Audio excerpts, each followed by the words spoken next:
What's up, y'all?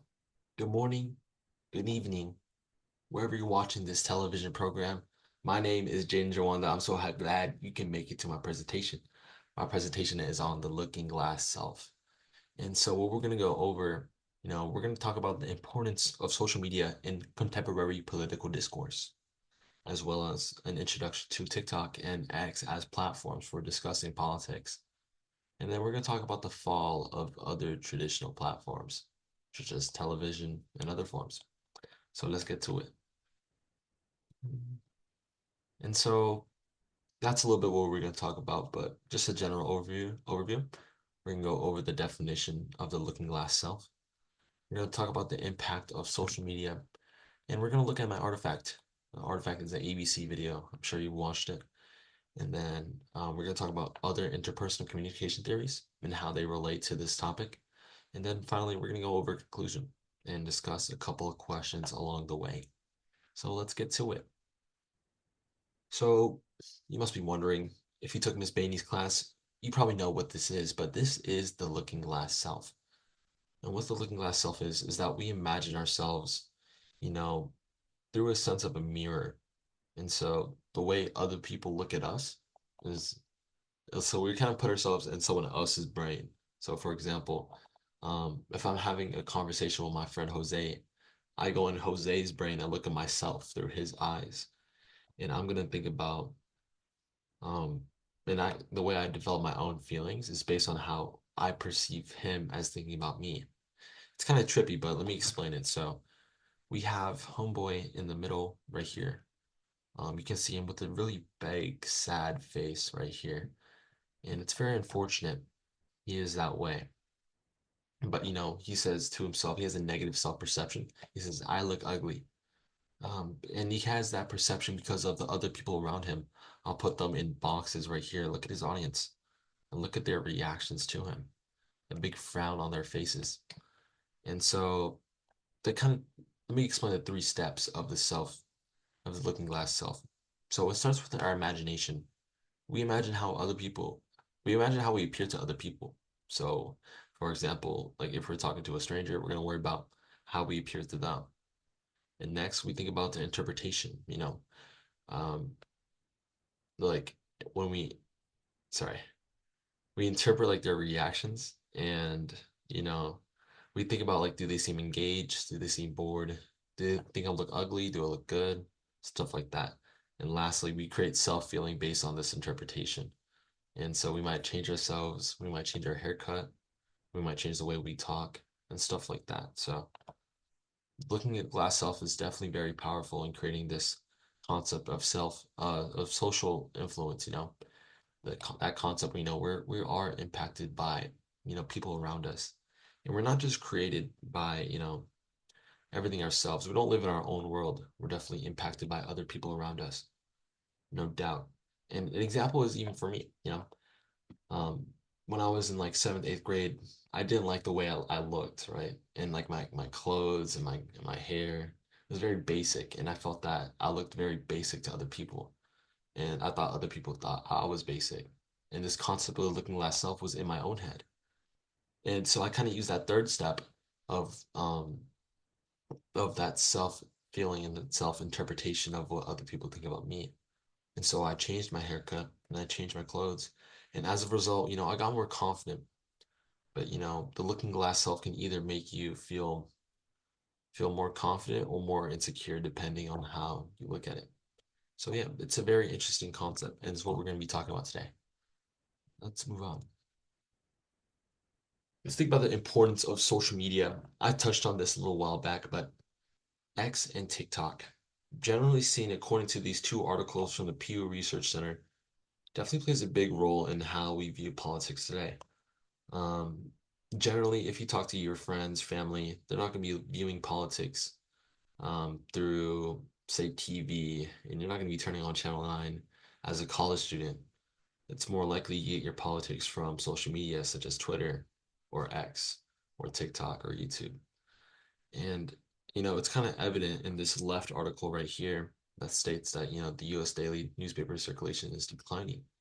And you can see all the way on the left in 1940, These numbers are pretty sky high, around 40 million, but nowadays it's almost half that. So newspapers are going down. TV, people watching TV is definitely not as common.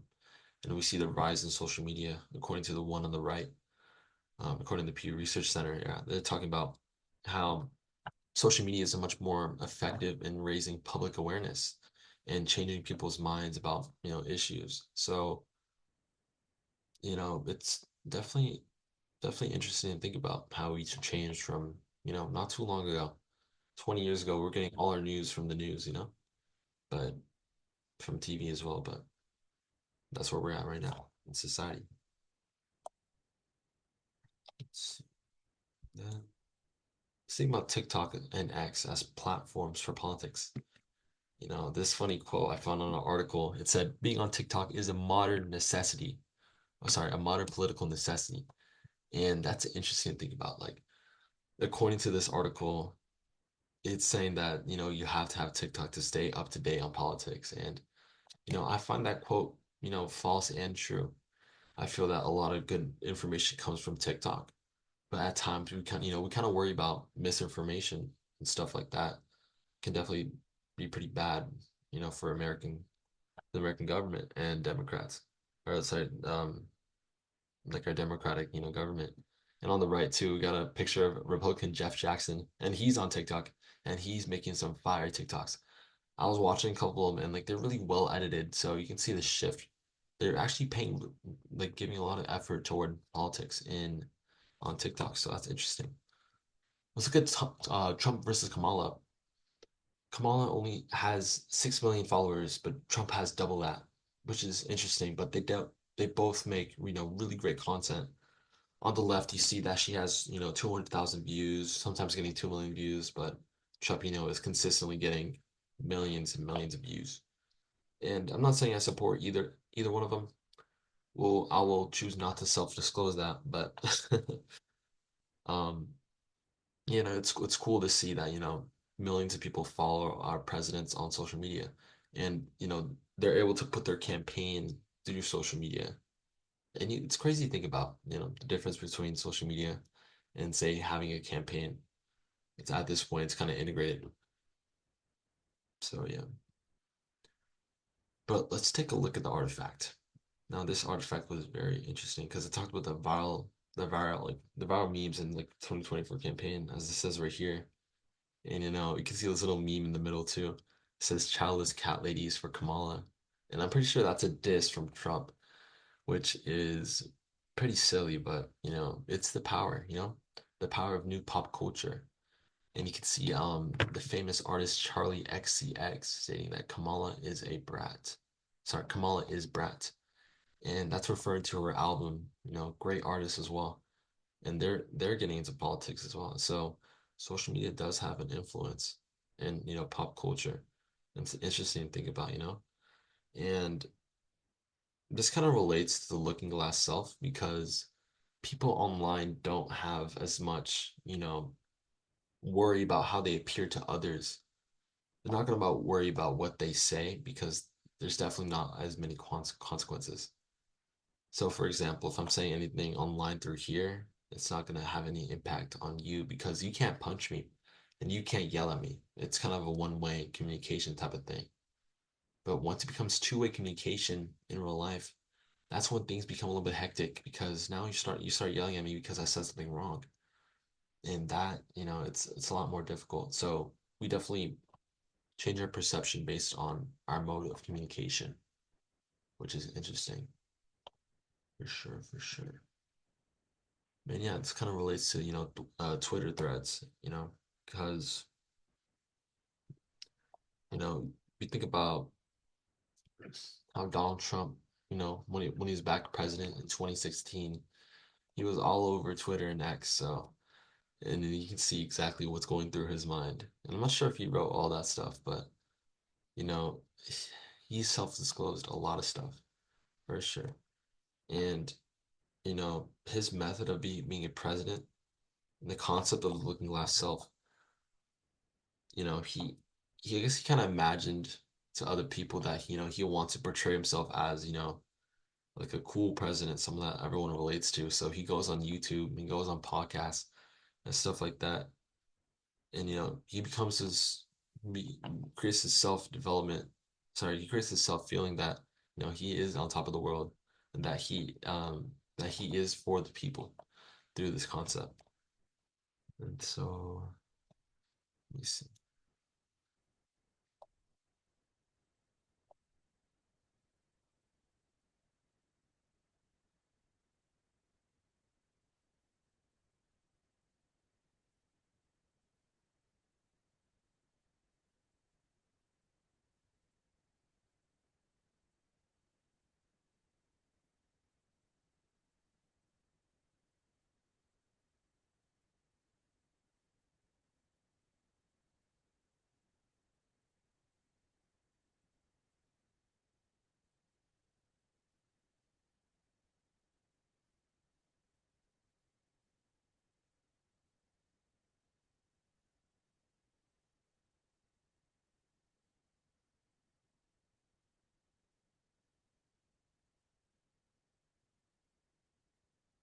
And so now we hop into other interpersonal communication and how it relates to my subject.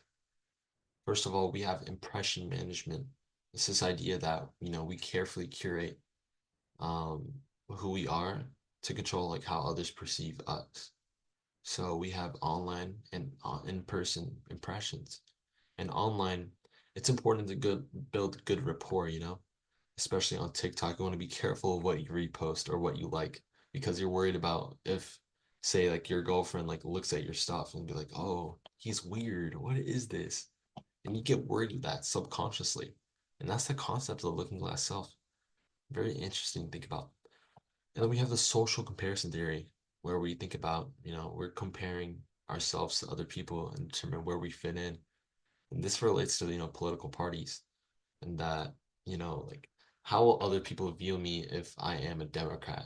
Or how will other people view me if I'm a Republican?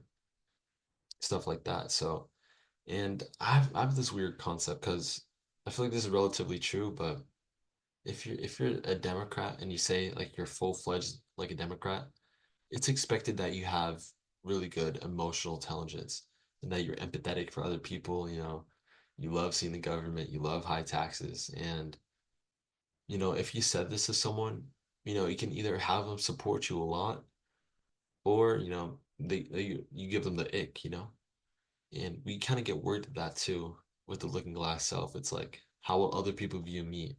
And then we change ourselves based on that. So, yeah, and this is the same for Republicans too. If you're a Republican, it's more expected that you're not as in touch with your emotions and you don't really care for other people because you're more conservative. And so people act based on that, and they choose to disclose their political identity online or offline, depending on that, like how other people perceive that, and it's going to damage like their credibility, their ethos, and along with that, there's the confirmation bias, where we seek out information like that helps our own beliefs. And this is kind of a scary topic as well, confirmation bias, because it happens online a lot. And we build this confirmation bias to support what we want. So we're not hearing other people's perspectives and we're not taking the truth. We can often twist the truth and believe only certain facts to prove certain things right, and that's not something that should be done in society for sure. Definitely avoiding the truth is not good for democracy. So, with that said, I want to move to our final conclusion here. Now, in this presentation, we kind of talked about the reliance of social media for political engagement, such as TikTok and X. We curated our political identities on TikTok and X, for example, by, following Kamala Harris or following Trump on TikTok. Or we can even follow other senators on TikTok. So we build our political identity based on this. And, we use hashtags a lot too. Hashtag Democrat. Just kidding. So, and then we talk about, the fear, sorry, we have like this concept like we have fear or confidence to act based on how other people see us. So we can either have confidence to say, "Oh, I think other people will think of me as a good person if I do this," or people are gonna think bad of me if I do this. So that's the concept of looking glass self. And so and we talk about how it relates to other interpersonal communication topics. So despite all this being said, I know it was a lot of information, but I'm sure you're gonna like these questions right here. I asked a couple simple questions, what is the looking glass self? And how important is it to you to belong in a political group? You know, have you ever felt the pressure to change who you are based on this concept of looking glass self? And have you ever been nervous posting about something political online? Describe how it made you feel. Because posting stuff online can be scary because you're taking a risk, bro. You're taking a risk. And like despite, the one-way communication. And, do you value what you feel about yourself more than how other people feel about you? So like do you value like your own mindset or other people's mindset? And it's different for everyone. Some people care about like what they think only, and some people only care about what other people think. And it's hard to say if there's a right or wrong, but you know, it all has to do with living last self. So I hope you enjoyed the presentation. I hope you have a good Monday night, a good Friday night, whenever you're watching this, and have a good night, guys. Peace out.